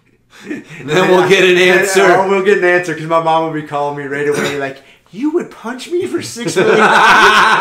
We're going to find out. You guys have a totally separate mindset on this. Oh, yeah. She's like, no. Well, actually, I think that's how I'm going to let this play 25. out. I'm going to let this play out. Yeah. See what she has to say about it. Yeah, man. I don't know. I'd have to do some more serious thinking about it. The thing is, you can't think more serious about it because it's so retarded. Because then it's retarded. I know. So you can't think anymore. You need an answer. Yeah. But I'd say, would I do it for $6 million? Yeah. Would I do it for 5? Yeah. 4? Yeah. I think 6 is 3. Anything like 3 or less just isn't worth it. No. Because at that point, it's like, dude, you're really not getting enough money to, like, so, like I said, for me, that's the thing. If I feel like I could split the money with my mom and we'd have enough money to not have to fucking worry about money again, then it'd be worth it. Yep. But anything short of that, nope. And if I had to embarrass her on national television, I'd want more. I don't know how much more. But anyway, so that there you go. Just goes right there. CM Punk wasn't brave. No. He got paid $6 million to fight some other guy who sucked just as bad as he did. Yeah. That's it. I mean, so you can't fall. I don't fall him. I'm sure he's a nice guy. Any of us were put in his situation, you would have done the same thing. Yeah. Why not, man? That payday? No. Who cares? It's the UFC is the one that's a joke. They're the one that's making a joke of the sport. Putting him on pay-per-view. Dude, Alistair Overeem and Curtis Blades were on the undercard. Alistair fucking Overeem. Yeah, he's a little bit older over there. I don't care. That dude is one of the pioneers and one of the fucking badasses of the sport. And he's on the undercard and CM Punk's on the fucking pay-per-view. Well, they're not paying him $6 million. Oh, god damn it. What are those guys? That's funny. I don't know what does an average UFC fighter make? Dude, I think it's all over the board. You know, you get your Conor McGregor at the top, and then you get your guys at the bottom of the food chain, fucking making $20,000. You know what I mean? They don't make enough to get by all year. Like, what do you think? Like Yoel Romero and you can look it up. I'm not sure. Yeah. They post it. So, dude, a lot of those guys, man, they don't make enough to get by all year. Yeah. You know, because they got to pay their coaches, taxes, blah blah, trainers, you know, nutritionists. 7 figures. He made $1 million. Who? Yoel? Ooh. Yeah, see, just even the fact that we're like, ooh, I don't know. I don't know. God, that's... Yeah. Yeah, huh. Because he's not... The bigger the draw, the more asses you can put in the seats, the more money you're going to make, the more the more valuable you are to the company, obviously. And Yoel, he's got a lot of more hardcore fans like myself. Like, dude, I love the dude. I think I like watching him fight. He comes from a grappling background. But dude, he doesn't have a big fan base. He's not going to sell a ton of pay-per-views. Well, he can't talk shit. He can't, he can't talk shit. Poor guy I really think he keeps getting the short end of the stick. God, yeah, he has such hard luck. Man, a lot of it. You and I were talking about this. Like, I really think it is. You know, he got brought up in a communist country, and I bet you he was a physical specimen at the age of like 5. Like right away, they looked at this kid and like, holy shit. Teach this kid double legs and nothing else. We don't care if he can read. We don't care if he can write. I'm not saying he's an idiot. Right, yeah. But the system he got brought up in, they didn't give a fuck about that. No. Teach him a double leg, and that's it. Feed him, keep him strong, teach him double leg. That's it. And so, I don't know I don't think he's got a good manager around him. I don't know, but I'm just the assumptions from the shit that keeps happening to him. Yeah, is he kind of keeps getting fucked. To where I don't think he's got a good support system, and he's been a Olympic level wrestler his entire goddamn life. He's not business savvy. He doesn't know. His English isn't real good, so he's over here in this country. Can't speak the language great. Doesn't know exactly what's going on. I think he just keeps getting fucked, man. Yeah, I really do. Poor guy, dude. I know. We're talking about that last fight. It's like, dude, it did not seem like that decision could have gone his way easily. I mean, he was beating the piss out of old boy. Yeah, and they stopped him from cutting weight. Yeah. 0.2 pounds away. 0.2 pounds, and dude, he can make that no fucking problem. Yeah, it's fucked up, man. And I think they ended up fighting the night also. So get this, they ended up fighting the night to where when the two fighters that get fight of the night, they each get like a $50,000 bonus. Yeah. Well, being that he didn't make weight, he forfeits his bonus. So Robert Whitaker gets 100 G's, and Yoel doesn't get dick. Oh man! And I also believe that half of his purse goes to Whitaker or something along that line. He's like 10% or something. No, it's bigger than that. Is it? It's big. Like he gets super fucked by the commission cutting him off by 0.2 pounds. Like that affects his well-being. Yeah. So that's I don't know. Well, poor bastard. Oh well, man. So, but then CM Punk gets paid $6 million. Fuck that. So agitating, dude. Yeah. So agitating. And he's not brave. Fuck off.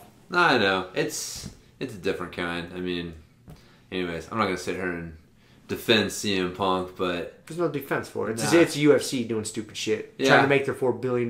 So I wonder if they payback. If he had to, because I think the second fight was his choice. I mean, I know they signed him to like a 2-fight deal or whatever. Hopefully they don't ever let him fight again. No, I think he's 39 years old. Yeah, he's not picking it up that fast. Obviously.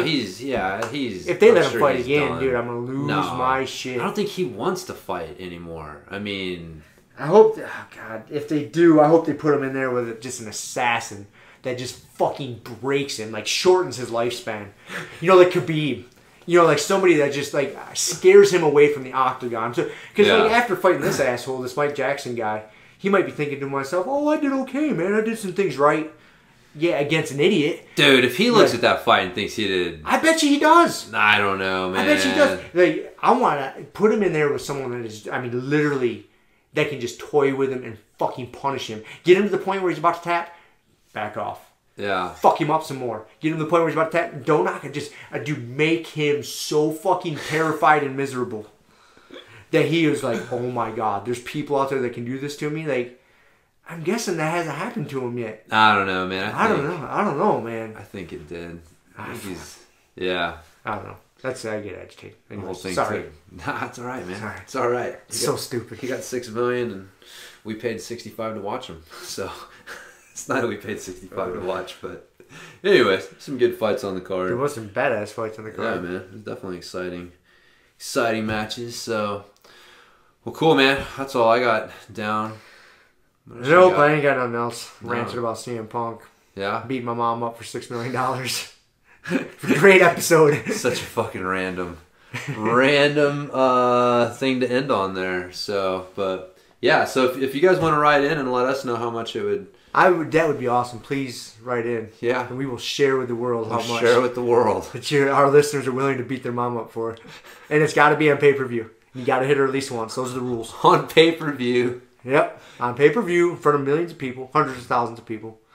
And you got on YouTube. Yep, and you got to punch her at least once. Okay. You can't just knee bar her. All right. We're going to find out how many crazy people we have listening.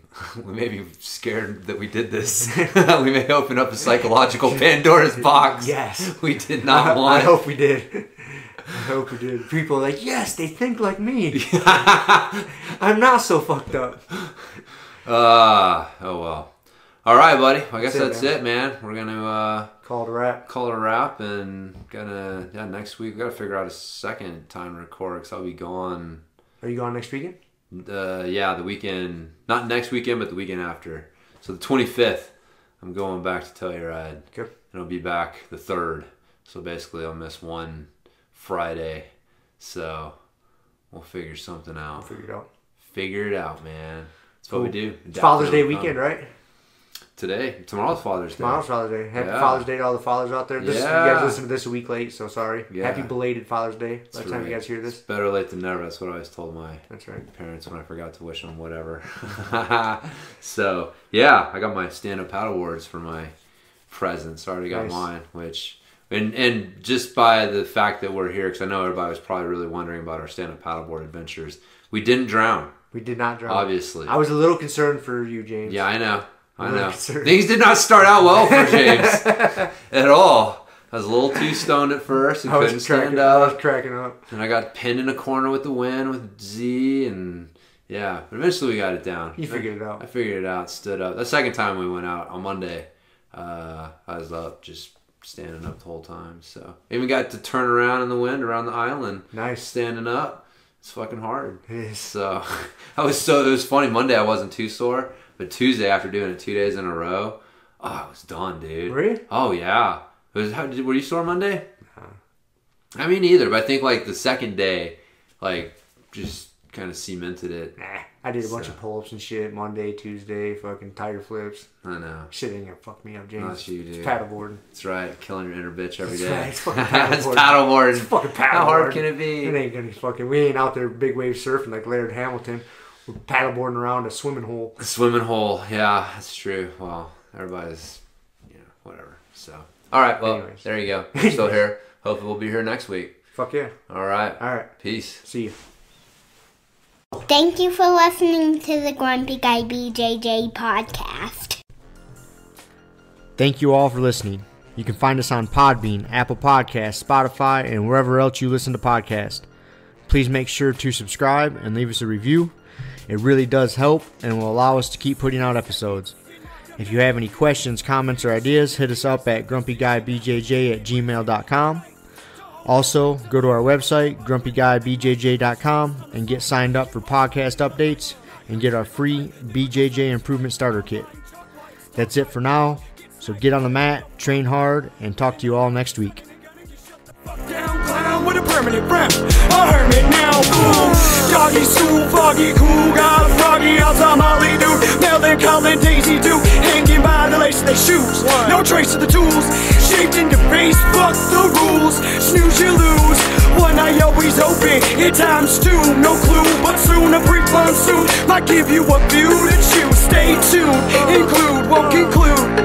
To the end is near, beware there's consequences, but what you do to me and demon, a devil of many levels, I keep on feeding for several of them rebels. Me, myself, and I. Me, myself, and I.